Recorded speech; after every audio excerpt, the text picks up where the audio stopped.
Hello everyone and welcome to this video. Today friends, I will show you how to fix blank screen error in Windows 11. So friends, go to Windows Security, click right click and click App Setting.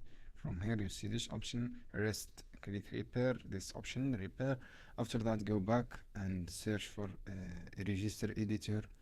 From here, register editor, you see this icon. Friends, you see this Hacky Rock. I click this icon and then click on the system. From system, click current control set. After that, scroll down a little bit. Scroll down, you see health, security, health. As you can see here, guys, just wait to see this option, security, health. Click this one and click start and click modify this option, security, health, modify. This is how you can do, guys. I hope this video helpful for you, and don't forget, give like, give share this video for more content, and see you on another video soon. Any question down below in the comment and I will answer your question as soon as possible.